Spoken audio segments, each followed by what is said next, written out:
você. Mais uma vez estamos aqui com o programa Medicina em Destaque. Você que nos acompanha semanalmente com o nosso programa Medicina em Destaque, queremos agradecer esta audiência, essa sintonia com você.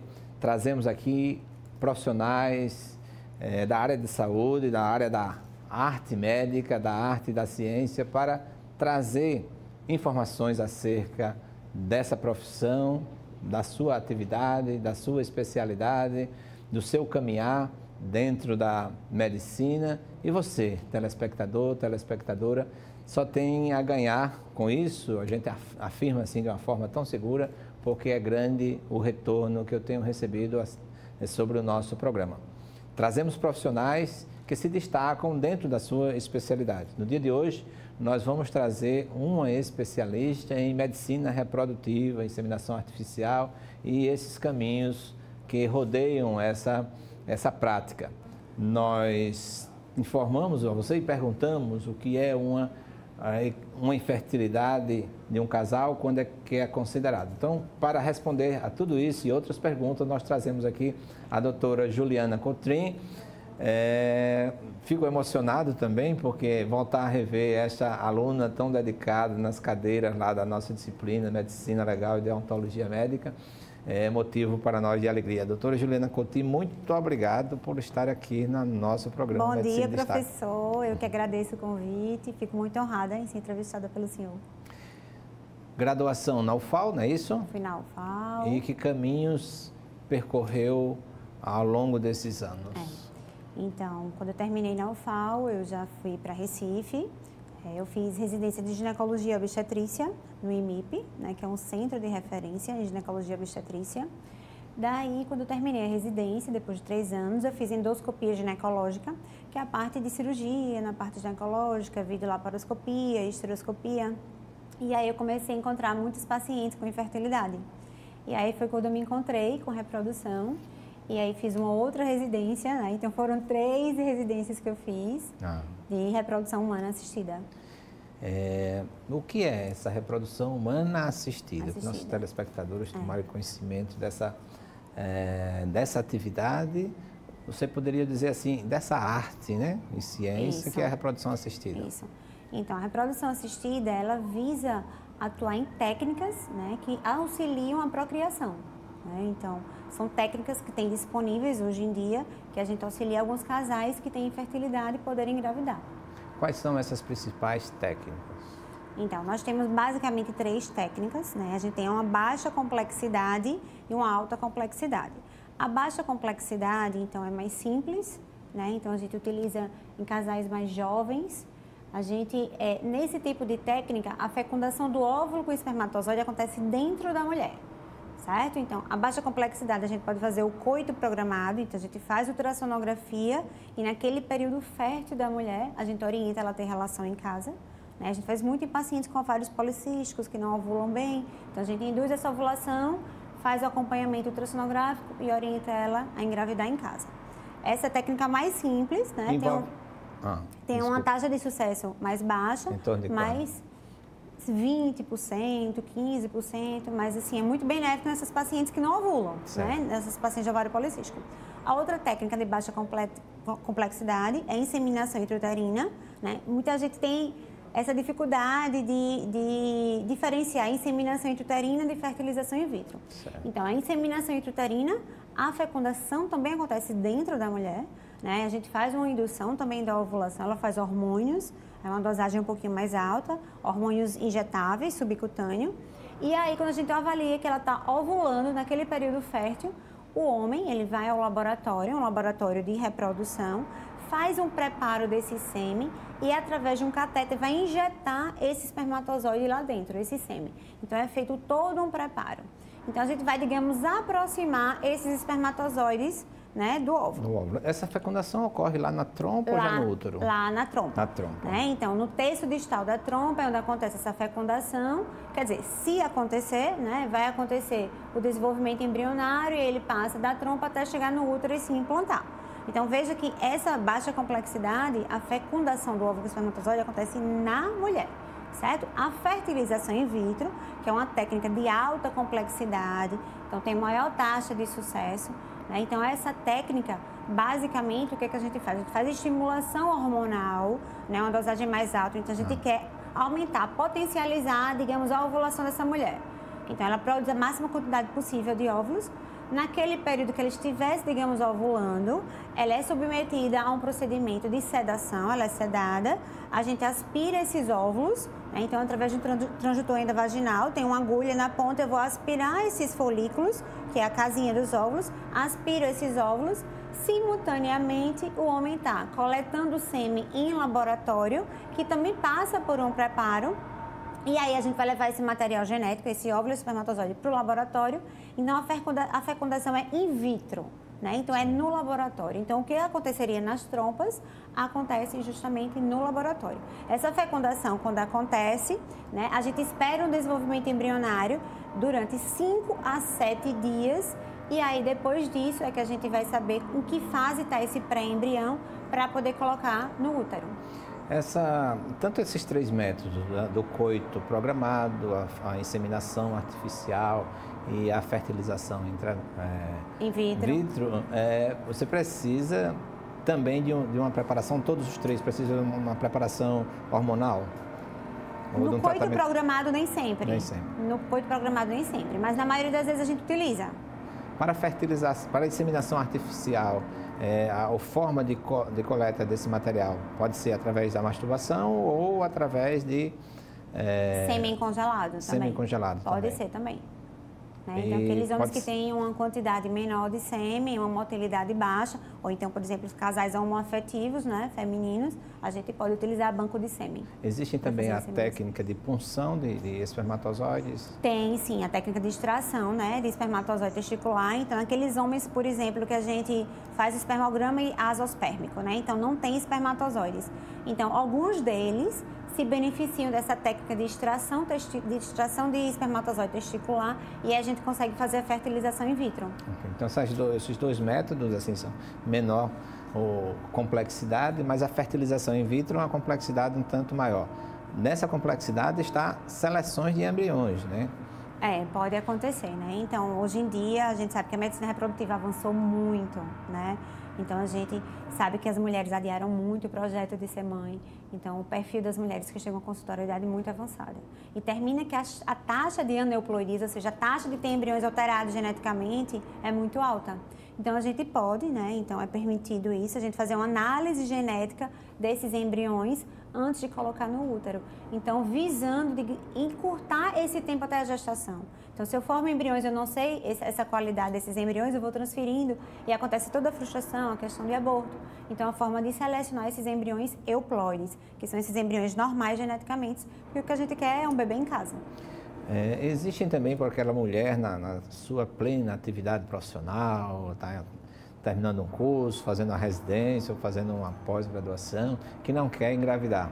O processo dela congelar óvulos é pouco utilizado? Muito. Agora na pandemia, professor, aumentou muito, né, essa procura por congelamento de óvulo. Aumentou em cerca de 30% essa procura. Então as mulheres estão se sentindo inseguras, né, e o tempo vai passando e ela não sabe se está ali no momento ideal para ter filhos. Então, a técnica muito utilizada, que é a técnica de vitrificação de óvulos, é bem parecida com a técnica de fertilização, né? Então, são injetados hormônios nessa mulher e a gente vai, através de ultrassonografia, acompanhando esse crescimento desses folículos, que é onde ficam os óvulos, e aí ela também é sedada, a gente aspira esses óvulos e esses óvulos precisam estar num grau de maturação adequado para a gente deixar eles guardados. E aqui em Maceió existem esses bancos, né? Poderia ter. Aqui não tem. Não tem. Banco mas de em óvulos. Recife já tem. Em Recife já tem. Em Recife já tem esses bancos. E aí vamos supor que existe um casal homoafetivo, né? Feminino, e quer, por exemplo, fertilizar, quer dizer, a doação de um ou de outro, a escolha dela lá, e como obter essa questão da doação do sêmen. Né? Então, tem bancos de sêmen em todo o Brasil, além de bancos de sêmen internacional. Né? Então, ela vai fazer uma escolha desse sêmen E é a partir dessa escolha que a gente vai fazer o procedimento. E, então, esse procedimento pode ser inseminação intrauterina, a depender se ela tiver trompas adequadas, trompas boas, né, não obstruídas, se ela for jovem também, né? Contanto que esses óvulos sejam ali, ela tem óvulos disponíveis, né? Ou mesmo fertilização in vitro. Às vezes existe também aquele casal homoafetivo que é assim escolher aparentemente um doador, né, que através de uma masturbação ou através de uma relação com a permissão da companheira engravidar. Quais são os riscos de uma gravidez com esse perfil? Né? Se a gente for pensar, por exemplo, numa doação caseira, né? Isso. Então, é um sêmen que a gente não conhece, de um desconhecido. Então, ele não passou pelos exames necessários, exames sorológicos.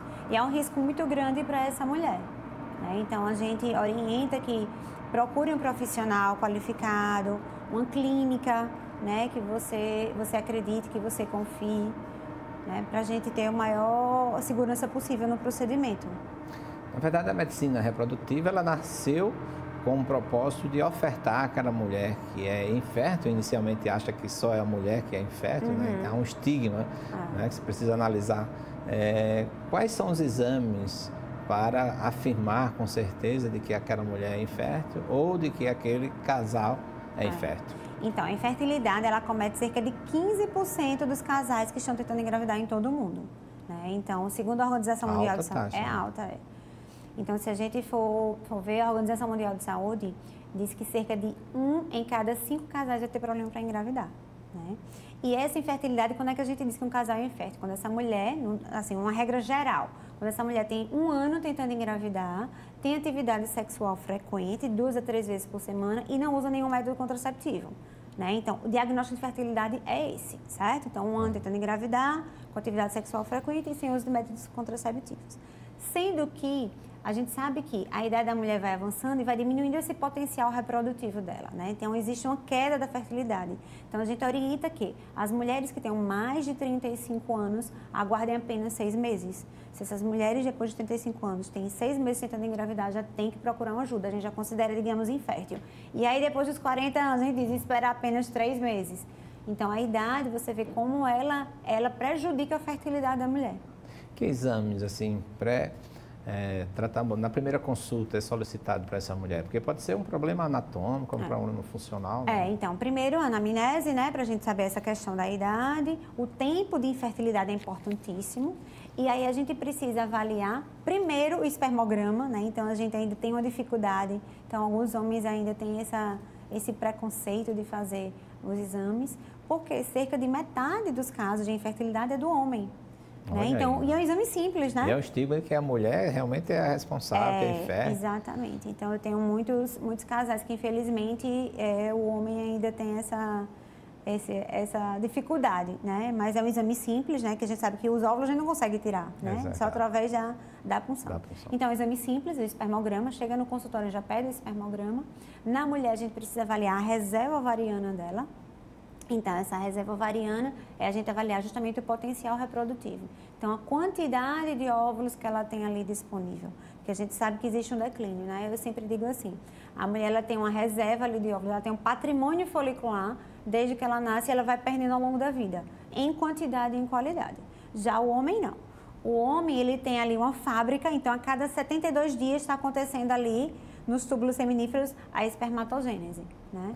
Então, a gente pode avaliar essa reserva ovariana, né, dessa mulher. Então, a primeira coisa que a gente faz quando ela chega no consultório, que pode ser através de ultrassonografia ou dosagem hormonal, pede o espermograma do homem e a partir daí a gente vai ver se esse espermograma é bom.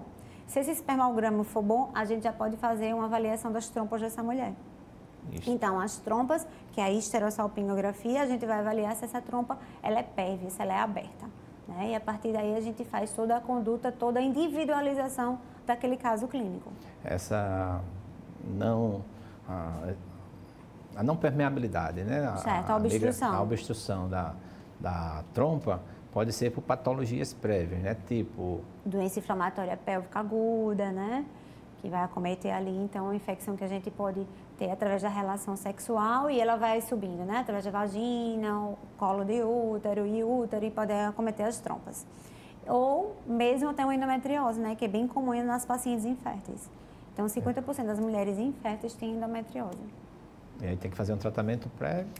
Então, a depender, né, dessa localização dessa obstrução, a gente pode indicar até uma videolaparoscopia, numa tentativa de desobstruir, mas isso tudo precisa ser avaliado, né? Então, a gente avalia o casal. Então, a gente vai ver esse espermograma, como é que está, essa obstrução, se ela é proximal, se ela for proximal, assim, mais próximo do útero, não é uma obstrução tão fácil de reverter através da videolaparoscopia. Se for uma obstrução distal, é mais fácil. Então, precisa ser avaliado.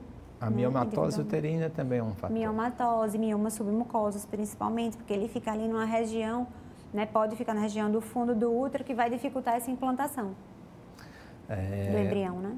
Hoje, a disponibilidade de tratamento, né, que o Estado pode oferecer, o SUS acolhe essas mulheres assim? Em alguns estados do país temos, sim. Aqui em Alagoas...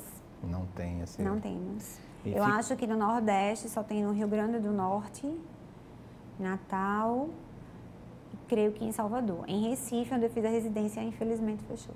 Então, isso depende muito de lei estadual, né? Então. Precisa ter um laboratório, né, no SUS, no hospital do SUS, para fazer o procedimento. São procedimentos, assim, principalmente fertilização, procedimento de alto custo, né? Que precisa esse custo seria tão distante de uma realidade nossa, considerando alto índice de pobreza ou qualquer coisa nesse sentido? Vai depender, assim... Os hospitais universitários não oferecem? Não. Lá em Natal eu sei que é no hospital universitário. Lá em Recife a gente tinha no IMIP. Oferecia, né? Oferecia. Um laboratório, assim, novo, assim, foi uma pena ter fechado. Fechou? Com a crise, foi com a crise. Essa crise agora da pandemia? Não, desde 2011. Acho que não, 2011 não, 2014, eu acho. 2014. Foi Dentro dessa atividade de reprodução assistida, ela envolve questões religiosas, questões éticas, questões do direito. Existe uma pergunta aqui de um aluno. Ô, Josiel, vê se você encontra... o Leonardo, ele é um acadêmico de medicina.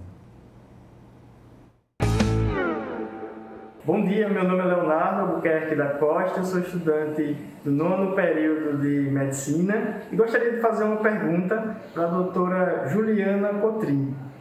A gente sabe que a fertilização in vitro ela tem vários aspectos, né? Abrange o religioso, abrange o ético, abrange a área do direito também. Então, eu gostaria de saber o que é que você acha da seleção de gametas para a fertilização in vitro.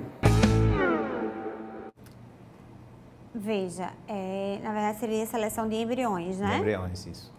Então, assim, o que é permitido aqui no Brasil, né? Então, a sexagem não é permitida. Então, ontem saiu uma resolução, né, pelo Conselho Federal de Medicina. Isso, então, ontem, digamos, dia 15 ontem de junho, mesmo, né? Tá, assim, notícia fresquinha, né? Então, por essa resolução de ontem, já não poderia, na outra resolução, a sexagem, né? Então, escolher o sexo, não é uma forma de selecionar. Então, a gente já não poderia isso. Sendo que alguns casais estão partindo muito para a avaliação genética desses embriões, para avaliar se esses embriões geneticamente são normais ou não. Por exemplo, o que é euploide? Então, são embriões, por exemplo, que não têm alteração genética, não têm cromossopatias. Aneuploides alterados são aqueles embriões, por exemplo, com síndrome de Down, certo? Então, isso a gente pode fazer. Mas, antes de ontem, esses embriões, eles vinham dizendo, então, esse embrião é euploide, sexo masculino. Esse embrião é euploide, sexo feminino. Então, era identificado. Então, desde essa resolução de ontem, não vem mais descrito nesse laudo do estudo genético essa identificação desse sexo, né? E eu acho que, assim, uma ótima iniciativa, né? Verdade. Então, o casal que quer engravidar, eu acho que não precisa estar escolhendo aí o sexo, né? E nem outras patologias. E nem outras patologias. Na verdade, assim, o que é que a gente tem, professor? Essa forma de seleção, então, assim, não é permitido, por exemplo, escolha né, de cor de olhos, isso não é permitido, certo? As doenças ligadas ao sexo, hoje em dia, ainda estão permitidas, né, por essa nova resolução. Então, por exemplo, a hemofilia é mais comum em homem. Então, a gente pode fazer esse estudo genético. E tem algumas alterações gênicas, por exemplo, uma distrofia muscular. A gente pode fazer essa seleção embrionária, identificando qual é esse embrião alterado, para evitar levar para a geração seguinte essas alterações. Então, eu acho que é uma forma boa, assim, existe uma vantagem também. Eu tenho um casal que, assim, ele é acometido, ele é cadeirante, a mãe dele também é acometida e o irmão também gravemente acometido. Então, a gente fez um tratamento para evitar que esse embrião que fosse formado tivesse essa alteração, né? Então, já pensou o benefício que é para essa família evitar levar adiante essa alteração genética, né, que acometeu essa família. Hoje já é possível fazer, né? Sim. Uma outra questão é nessa seleção dos embriões também, né? Por exemplo, você falou que não pode cor de olhos, mas fotografia do doador, algum assim, sem identificar, não também? Então, foi uma outra alteração, não pode falar. O pessoal está escolhendo até as notas, né, do colégio que aquela pessoa tinha, da faculdade, para saber se não tem nesse doador. Isso não é permitido, Não né? É permitido. E quais são as inovações dessa nova resolução, 2292 de 2021, né? Que saiu ontem, que saiu ontem. Foi publicada ontem no Diário Oficial. Então, por exemplo, as doadoras, né? As pacientes doadoras de óvulos. Então, essas mulheres tinham que ter menos de 35 anos. Então, o que é que modificou? Essas mulheres agora, eles avançaram essa idade até 37 anos. Por que também, professor? Então, eu acredito que seja a fila das pacientes receptoras. Então, a gente tem uma imensa quantidade de pacientes tentando óvulos doados para engravidar. É grande essa fila? Muito grande. Uma surpresa, sério. É muito grande. Por quê? As mulheres adiam, né, o projeto de ser mãe, e aí quando vão para o consultório não tem mais óvulos, né? Então, até os hábitos de vida também. Então, pioram muito essa qualidade, essa quantidade de óvulos, e isso compromete a fertilidade dela. Então, a gente tem uma fila gigante de mulheres querendo ser receptoras de óvulos e os bancos ficam parados, porque a gente não tem um estímulo à doação. Então, aumentando um pouquinho essa faixa etária 37, essas mulheres vão terminar sendo beneficiadas. O que modificou também essa questão de doação de óvulos, né? Na verdade, doação de gametas. A doação de gametas, até antes de ontem, era exclusivamente anônima. Então, ninguém poderia saber, nem o doador, nem o receptor. E aí, eles incluíram agora nessa nova regra que pode ser um parente até 4º grau. Então, casais homoafetivos, né? Por exemplo, masculino, que tenha uma irmã, né, que queira doar óvulos para ele, pode acontecer.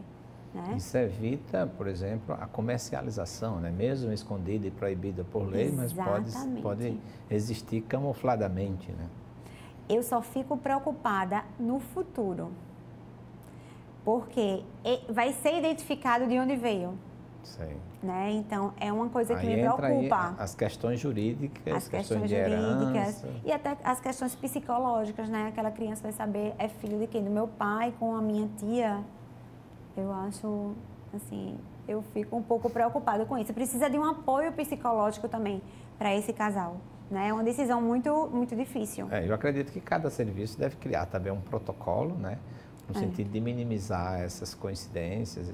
É bom também porque pode ser ter uma patologia e necessite de um doador que seja da família, e já fica fácil de identificar um doador mais próximo. Aí você falou da questão emocional e fertilidade. Existe muitos casais que não engravidam e, de repente, após uma adoção, engravidam. Esse fator emocional, ele colabora com essa infertilidade? Assim, a gente tem que ter muito cuidado, né? Porque chegam muitas pacientes no consultório dizendo: não, doutora, é porque o meu ginecologista, a minha família disse que é a minha cabeça. Então, a gente precisa identificar esse tempo, né? Esse período. Será que 1 ano, 2 anos, 3 anos, 10 anos tentando engravidar é só o fator emocional, né? Não tem nada orgânico ali? Então, a gente precisa levar isso em conta. Assim, o problema emocional, a gente sabe que repercute em tudo na vida da gente, né? Mas a gente tem que ver até onde é emocional, né? Até onde é ansiedade, até onde tem uma causa orgânica. Bom, aí a gente migra agora para a questão desses doadores, seleções dos embriões e os embriões excedentes, o que fazer? Nós temos a Lei 9434, que trata de doações de órgãos e transplantes. Eu até fiz um artigo juntamente com uma colega, nós falávamos sobre políticas utilizadas de doação e adoção de embriões para evitar um destino fatal desses embriões, como sendo eles potenciais humanos, né? Potenciais, já é desde a fecundação, eu acredito e tenho absoluta certeza, já é um ser humano. Ali não vai nascer um abacaxi, não vai nascer uma melancia, vai ser um ser humano desde a fecundação. Esses embriões excedentes, essa lei tratava que ela poderia ser utilizada como em pesquisa científica, como células-troncos. Essa nova resolução trouxe alguma coisa sobre esses embriões excedentes? Trouxe, né? Então, depois de 3 anos, esse casal que tem embriões excedentes, eles podem descartar.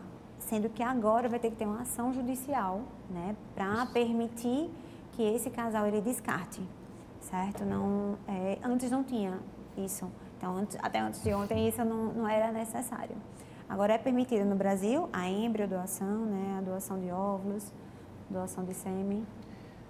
Eu acredito também de que essa busca ao judiciário pode ser feita também no caso de um divórcio ou no caso da morte de um dos cônjuges, né? Então, o óvulo está lá, fecundado, mas houve o divórcio ou a morte de uns cônjuges. E aí, quem assumiria essa responsabilidade? Tanto é que, assim, quando a gente faz, né, o procedimento de fertilização in vitro, a paciente tem que assinar um termo de consentimento. Nesse termo tem tudo isso descrito, né? Em caso de separação, em caso de morte, qual o destino daquele embrião. Então, isso tudo tem um termo de consentimento, né? E ambos têm que estar cientes e autorizar ou não. Nesta resolução, né, que saiu antes de ontem, ela trata também da questão da barriga de aluguel, né? Onde a cessão, né, temporária do útero. E existe uma exigência que essa mãe ela já tenha tido um filho vivo, né? Isso, exatamente, que não tinha, né? Então, que não tinha. É uma inovação isso também, né? Que não era uma exigência. Não. Então, pode ser um parente até 4º grau, né? Ou em casos, por exemplo, que não consigam parente até 4º grau, se houver uma autorização do Conselho Federal de Medicina, também pode acontecer. Isso até julgou essa semana, houve um julgamento, até um parecer da doutora Márcia Rebelo sobre um pedido ao Conselho Regional de Medicina. Foi pedido ao Conselho Federal, mas ele enviou para o nosso CRM e a resposta foi por não viabilizar, porque tinha uns pedidos assim que a altura da nossa legislação não era permitido. Entendi. Mas eu acredito que é o órgão, a instituição que tem maior assim, competência para fazer um julgamento nestes pedidos. Que dificuldades tem encontrado assim nessa prática de reprodução assistida e quais as perspectivas que acha com essa lei? Então, assim, falando um pouquinho desses embriões excedentes, né? Então, hoje, o que preocupou muito os especialistas, né? Que a gente tem grupo de WhatsApp com vários especialistas da Sociedade Brasileira de Reprodução Humana e Sociedade Brasileira de Reprodução Assistida, foi a questão de limitação de quantidade de embriões formados no laboratório agora, que vai ter essa limitação. Antes não tinha. Então, agora vão ter que ser formados apenas 8 embriões. Então, é um pouco complicado para a gente, que a gente faz essa avaliação dessa reserva ovariana para a gente saber quantos embriões vão ficar. Então, uma paciente pode ter 20 óvulos, certo? Então, uma paciente de idade avançada, 42 anos, pode ter ali 20 óvulos. E aí, se a gente for fecundar tudo, pode ficar com 8 embriões, pode ficar com 4 embriões. Então, é uma limitação que a gente está muito grande e vai terminar aumentando muito o custo do tratamento. Por quê? Teoricamente, só pode 8 embriões, eu vou ter que pegar 8 óvulos, fecundar com 8 espermatozoides e os excedentes a gente vai ter que congelar. Então, isso tudo vai gerar um custo muito maior, né, para o paciente. Porque aí, se ele não tiver nenhum embrião bom ali viável, vai ter que descongelar, fazer uma outra fertilização. Então, tem alguns problemas aí que estão... Essa própria resolução, ela já define, né? Mulher até 37 anos poderão ser fecundados Modificou isso também, a questão da idade, né? De transferência embrionária. Então, agora, mulheres até 37 anos, elas podem transferir apenas 2 embriões. Mulheres acima de 37 anos, no máximo 3. Então, o que a gente tinha era mulheres acima de 40 anos poderiam transferir 4 embriões. Isso foi alguma das mudanças.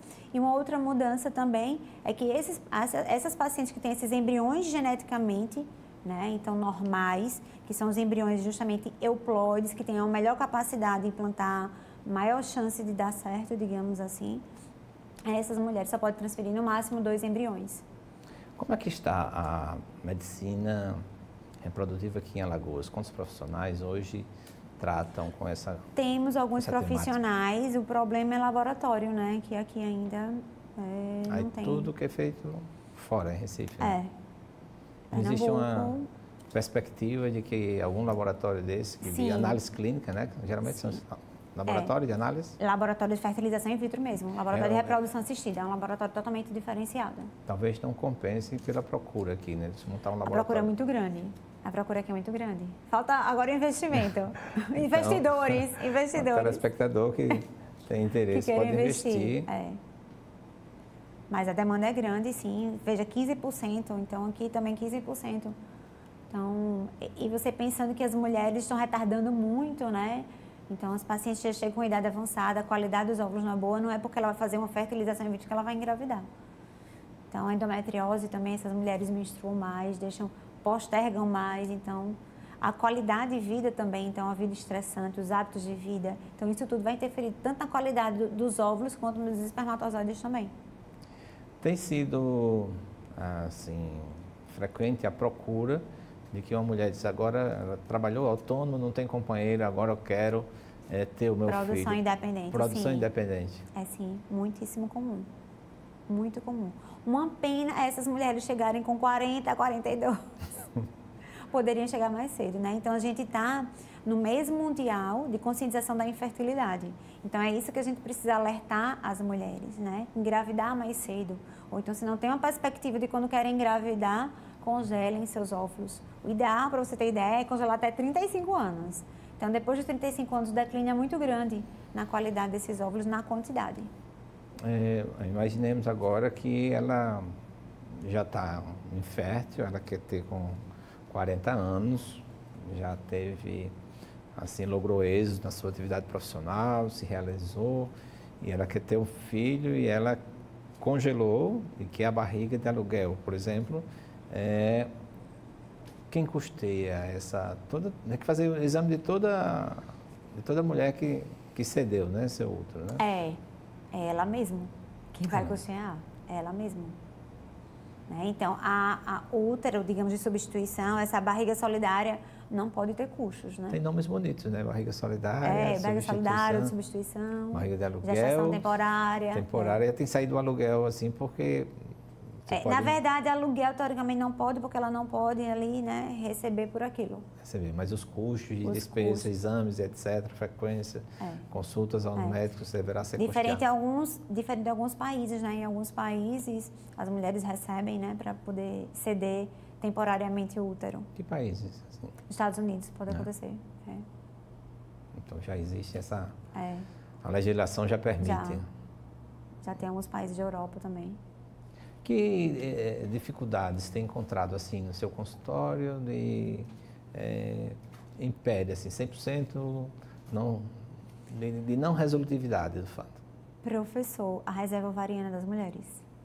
Então, assim, é o que deixa a gente muito triste. Então, mulheres até de 38, 37 anos que a gente, para poder fazer um tratamento, eu preciso de matéria-prima, eu preciso de óvulo. Se eu não tenho óvulo, como é que eu vou fazer embrião?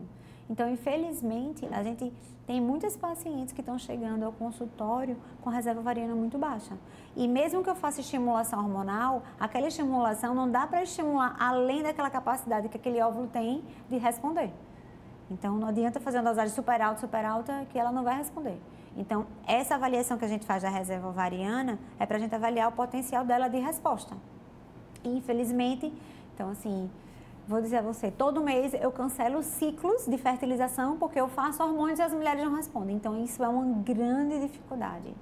Uma das dificuldades também que a gente tem financeira também, né? Então, pelo custo é um pouco mais alto, né, de fertilização. Então, a mulher precisa se organizar, algumas mulheres, né? Mas para um sonho vale a pena. Vale a pena, né? Então, a satisfação é muito grande, né? De quando a gente consegue um êxito, consegue dar certo. Você já tem, assim, um momento, assim, de alegria plena, né? De uma mãe que estava infértil, de um casal infértil que conseguiu... É uma satisfação gigante, gigante. Então, são histórias diárias, né? Que a gente tem no consultório, de conquistas, de vitórias. E eu digo que a gente engravida junto, né? Porque realmente é uma satisfação, um prazer enorme. A história da reprodução, ela data de longas épocas, né? Louise Brown, né? Louise Brown, primeiro bebê. Primeiro bebê Proveta, ela tem, eu acho que agora deve ter 42 ou 43 anos. Maravilha. Você acompanha, assim, onde é que anda? Não, ela é super saudável, né? Eu não sei se tem filhos. O que é que faz? O que é que tem não sei, professor, sendo meu honesto. Interessante. Dá vontade. Depois a gente vai pesquisar, você também, telespectador, vamos sim. pode pesquisar. Mas ela é super saudável, né? Mas assim, em termos de científico, assim, perspectivas, o que é que pode melhorar ainda nessa questão da reprodução humana?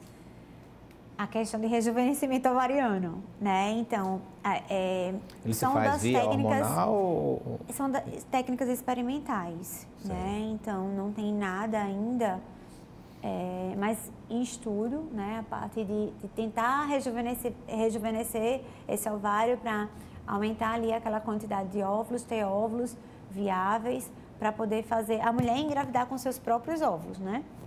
Como eu falei, existem muitas mulheres que utilizam de óvulos de doadora, né, para engravidar. Mas você engravidar com seu próprio óvulo, ter a sua capacidade, a sua genética, o seu DNA, né? Então muitas ainda precisam disso e até é difícil a gente chegar nesse diagnóstico e dizer, olha, agora já chegou o tempo de você tentar com seus óvulos, vamos tentar um óvulo doado, né, para você engravidar. Mas eu tenho muitos pacientes, viu, professor, também, de óvulos doados, e essas mulheres, assim, são imensamente felizes. Doutora, eu nem lembrava que esse óvulo não era meu. Porque a gente mesmo, sabe... Né? Dia da emoção, né? E a gente sabe que hoje em dia a gente tem o fenômeno da epigenética. Né? Então, a expressão gênica naquele meio ambiente. Então, eu posso pegar um óvulo de uma mulher, fecundar com o meu marido e engravidar. Então, todas aquelas sensações, toda a alimentação, tudo aquilo vai passar para o bebê. Né? Então, toda a expressão... Exatamente. Então, toda a expressão gênica, né, que é o fenômeno da epigenética, é que vai determinar ali aquele bebê, né, que ele vai crescer. E quando... A causa da infertilidade é do marido, né? A questão da cessão do sêmen heterólogo. Da doação de sêmen, né? Doação. Então, existem algumas técnicas, como eu falei, de extração de espermatozoide testicular, né? Então, a gente tem alguns especialistas em infertilidade masculina, certo? Então, a gente tem, geralmente é um urologista especializado em infertilidade, que é o andrologista, e esse andrologista pode-se fazer técnicas para fazer essa extração de espermatozoide, né? Então, assim, tem excelentes resultados também, certo? E aí, quando não é possível, a gente utiliza um banco de sêmen, que pode ser também nacional e internacional, para beneficiar esse casal. Porque queira o casal ter um embrião de origem internacional, né? Fica alto o custo, ou já tem algumas sucursais, alguns laboratórios que podem... O custo ainda é alto. Ainda é alto. O custo é alto. A gente sabe que a doação, na verdade, ela além de ser anônima, né, agora pode até 4º grau, mas não pode ter fins lucrativos. Então, no Brasil ainda não tem essa questão de comercialização, mas fora do Brasil, então, por exemplo, nos Estados Unidos, é comercializado. Então, é venda, né, de óvulos, de espermatozoides. E aí, o custo também, para vir, é alto. É mais alto. Já que o tema é fertilização, porque a mulher também agora não quer engravidar, não é? E com que idade ela pode dizer assim, ó, eu tenho um filho e não posso mais, né? Você tem essas regras, essas normas? Em relação, assim, não pode mais a partir de tal idade? Sim, não. Com que idade eu posso afirmar? Porque existem umas restrições, né? Ela não quer mais ter um filho, não quer ter mais e quer fazer uma laqueadura. Então, o Conselho Federal de Medicina regulamenta também. Aí tem que ter pelo menos 2 filhos, Ter né? pelo menos 2 filhos, é só para informações dos nossos telespectadores, né, também. E ter uma idade mínima, né? Tá lembrado dessa idade? De 25 anos. De 25 anos. Então, 25 anos. Se a e pelo menos 2 filhos, né? Pelo menos 2 filhos e 25 anos. A partir daí. Mas, geralmente, pedem que no segundo filho seja uma cesariana que faça a ligadura e cobram muito do médico que faça esse procedimento. Faz uma pressão, né? Uma pressão muito grande, né? Aí depois separa, né? Aí quer engravidar e vai ter que fazer uma fertilização e é tudo mais difícil. E já houve casos de que uma denúncia contra um médico no nosso Conselho Regional de Medicina, porque ela pediu, autorizou e separou, 5 anos depois estava com outra pessoa, mas não disse que tinha feito a salpingectomia, né, a ligadura de trombos. E tentando, ele fez o exame e mostrou que tinha. Ela disse, então foi o médico que fez e não me disse nada. Já pensou? Denunciou, o marido foi denunciar lá no CRM. Eu tenho, assim, a maioria dos colegas ginecologistas obstetras, a maioria, assim, não querem fazer justamente por isso, por esses problemas futuros, né? Que eu conheço também alguns casos que já foram, né? Ela quer, naquele momento ali, ligar as trompas e aí depois se arrepende e aí vai atrás do médico. Aí diz que estava num período, né, gravídico, que não sabia direito. Então, assim, é muito complicado essa questão de laqueadura. E eu tenho várias pacientes também no consultório que separaram, aí querem engravidar de novo. Então, assim, é mais difícil, né? Reverter uma laqueadura. Uma laqueadura. Aí realmente... É possível, né? É possível, sendo que as chances de gravidez ectópica, né? Gravidez que não é no local ali habitual, é muito alta. As taxas de sucesso são muito baixas com essa reversão. Então, geralmente a gente já indica fazer fertilização in vitro. E essa incidência é muito alta, como você falou, né? Eu tenho muitas pacientes. Muitas mesmo. Mas aí fica o seu aconselhamento, né? De manter essa reserva ovariana. E assim, até se quiser laquear, coloca um DIU, né? Temos DIU de cobre e dura 10 anos, né? Então, o conselho é realmente engravidar mais cedo, né? Se não tem nenhum planejamento, né? Então, que tentem ali preservar a sua fertilidade, congelem seus óvulos, para evitar que futuramente tenha algum prejuízo nessa fertilidade. E o que mais a medicina reprodutiva pode oferecer a essas mulheres, né? Inicialmente a história da infertilidade até bíblica, né? Sara e esquecida é Ana, e tantas outras mulheres que tinham dificuldades, mas aí mostram que, como se diz, toda a medicina vem de Deus e Deus oferece o conhecimento aos homens. Né? A medicina hoje já disponibiliza dessa arte, desse conhecimento para que essas mulheres, esse casal não fique assim,